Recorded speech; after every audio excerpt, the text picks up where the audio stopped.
নমস্কার বন্ধুরা, Piyali lifestyle with village ফুডে সকলকে স্বাগত জানাচ্ছি। সিলভার কাপের মাছে কিন্তু আজকে একদম সাধারণভাবে করব, আর এইভাবে মাছের ঝোলটা করলে কিন্তু দুর্দান্ত লাগে। তাহলে কীভাবে করলাম চলো দেখে নেওয়া যাক। মাছগুলো আমি পরিষ্কার জল দিয়ে 2-3 বার আমি ধুয়ে নিয়ে আসবো। এখানে মাছটা দেখো পরিষ্কার করে ধুয়ে এনেছে। এবার এর সাথে দুর্দান্ত একটা টিপস তোমাদের সাথে শেয়ার করবো। অনেকে ভালো মাছটা রান্না করলে নাকি গন্ধ আসে একটা মাছের থেকে, সেই গন্ধটা আমি কিভাবে পরিষ্কার করছি সেটাই তোমাদের সাথে দেখাবো। এখানে আমি কড়াইটা বসিয়ে দিলাম। এবার কড়াইয়ের মধ্যে প্রথমে আমি জল নিয়ে নিলাম।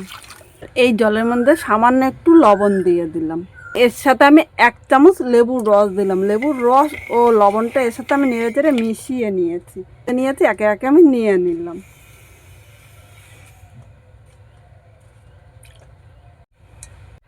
এখানে দেখো সব মাছগুলো নিয়ে নিলাম। মাছটা এই জলের সাথে নেড়ে চেড়ে মিশিয়ে 1 মিনিট রাখবো, খুব বেশি কিন্তু রাখতে হবে না। মিনিট পরে দেখো মাছের কালারটা কিন্তু অনেকটা চেঞ্জ হয়ে গিয়েছে। এই জল থেকে আমি মাছগুলো তুলে নেবো। দেখো এইভাবে মাছটা যদি একবার একটু তোমরা ধুয়ে নিতে পারো, তাহলে এর মধ্যে মাছের যে একটা গন্ধ থাকে সেই গন্ধটা কিন্তু থাকবে না। সব মাছগুলো আমি নিয়ে নিলাম। এই থালের থেকে আমি মাছগুলো আর একটা থালের মধ্যে নিয়ে নেব। মাছটা তোলার সময় কিন্তু মাছের সাথে অনেকটা জল চলে এসেছে। এবার এই জল থেকে মাছগুলো তুলে নিচ্ছি। এই মাছের মধ্যে আমি লবণ দিয়ে দিলাম, হলুদ নিয়ে নিলাম। এখন হলুদ ও লবণটা মাছের সাথে মেখে নেব। দেখো এইভাবে মেখে আমি মাছটা 5 মিনিট রেখে দেবো। তাহলে মাছের মধ্যে কিন্তু হলুদ লবণটা ঢুকবে, আর পরে মাছটা ভাজা করার পরে সুন্দর হবে। অনেকে তো অনেক রকমভাবে মাছ রান্না করেছে, একবার এইভাবে রান্না করে দেখতে পাবে, খেতে কিন্তু দুর্দান্ত লাগবে। এখানে দেখো হলুদ লবণটা মাখা হয়ে গিয়েছে। এবার এই মাছটা আমি 5 মিনিট এক সাইডে রেখে দেবো। এই জায়গায় আমি লম্বা লম্বি করে আলু কেটে নিয়েছি। এখানে বড় সাইজের একটা আলু নিয়েছি। আলুটা তোমরা কম বেশি করে নিতে পারো। আর এর সাথে আমি লম্বা লম্বি করে পটল কেটে নিয়েছি। দেখো পটলের খোসাটা এইভাবে পরিষ্কার করে নিয়েছি। আজকে আলু পটল দিয়ে এই গরমের মধ্যে পাতলা ঝোল করবো, আর এইভাবে পাতলা ঝোল কিন্তু দুর্দান্ত লাগে। তাহলে কীভাবে করলাম চলো দেখে নেওয়া যাক। এবার একটা মশলা আমি তৈরি করে নেব। এই জায়গায় 4 কোয়া রসুন নিলাম। খুব বেশি মশলা দেবো না। এবার রসুনটা তোমরা কম বেশি করে নিয়ে নিতে পারো। এর সাথে 4টে পাকা লঙ্কা নিয়েছি। এই জায়গায় ইচ্ছে করলে তোমরা কাঁচা লঙ্কা দিতে পারো বা শুকনো লঙ্কা দিতে পারো, যেরকম তোমাদের পছন্দ হয়। আর এর সাথে একটা মাঝারি সাইজের টমেটো দিয়েছি।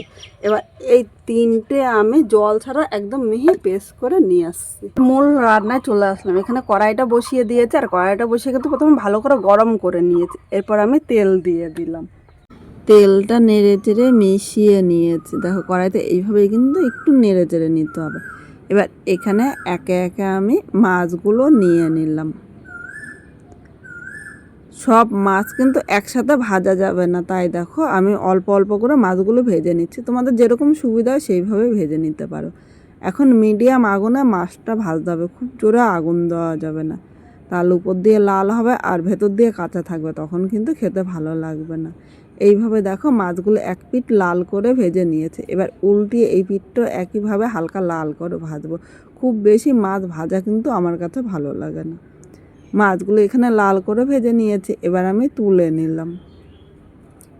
একইভাবে এই বাকি মাছগুলো ভেজে নেব। এখানে দেখো সব মাছগুলো ভাজা হয়ে গিয়েছে। কড়াইতে অনেকটাই তেল আছে, এখানে কিন্তু আর তেল নেওয়া না। এবার এই তেলের মধ্যে আমি প্রথমে আলুগুলো নিয়ে নিলাম। এর মধ্যে সামান্য লবণ দিয়ে দিলাম। এখন লবণটা আলুর সাথে নেড়ে চেড়ে মিশিয়ে মিডিয়াম আগুনে ভেজে নেব। খুব জোরে আগুন দেবো না, খুব জোরে আগুন দিলে আলুটা উপর দিয়ে ভাজা হবে, ভেতর দিয়ে কাঁচা থাকবে, তখন কিন্তু খেতে ভালো লাগবে না। আর এইভাবে প্রথমে লবণ দিয়ে আলুটা ভাজলে আলুটা নরম হবে ও আলুটা ভাজাও সুন্দর হবে। এখানে আলুটা হালকা লাল করে ভেজে নিয়েছি, আর এর থেকে বেশি ভাজবো না। এবার এই জায়গায় আমি যে পটলগুলো কেটে রেখেছিলাম পটলগুলো নিয়ে নিলাম। এবার এর মধ্যে আমি লবণ দিয়ে দিলাম। এর সাথে প্রয়োজন মতো হলুদ নিয়ে নিলাম। তোমরা কিন্তু প্রথমে খেয়াল করো যে আমি আলু ভাজার সময় কিন্তু হলুদ দিইনি। এবার হলুদ ও লবণটা আলু পটলের সাথে নেড়ে চেড়ে মিশিয়ে মিডিয়াম টু হাই আগুনে হালকা লাল করে ভেজে নেব। খুব বেশি কিন্তু ভাজবো না। দেখো এই গরমের মধ্যে কিন্তু খুব বেশি সময় ধরে রান্না করতে ইচ্ছে করে না। এইভাবে আলু পটলটা ভাজলে অল্প সময়ে কিন্তু তোমরা রান্নাটা করে নিতে পারবে। আর তোমাদের হাতে যদি একটু সময় বেশি থাকে তাহলে আলু পটলটা কিন্তু আলাদাও রান্না করতে পারো, তোমাদের যেরকম পছন্দ হয়। এখানে দেখো আলু ও পটলটা কিন্তু লাল করে ভেজে নিয়েছে, আর এর থেকে বেশি ভাজবো না। এবার আমি তুলে নিলাম। আলু পটল ভাজতে কিন্তু বেশি তেল লাগে না, কড়াইতে অনেকটাই তেল আছে। এই তেলের মধ্যে একটা শুকনো লঙ্কা সম্বাদ দিলাম ও একটা তেজপাতা আমি নিয়ে নিলাম।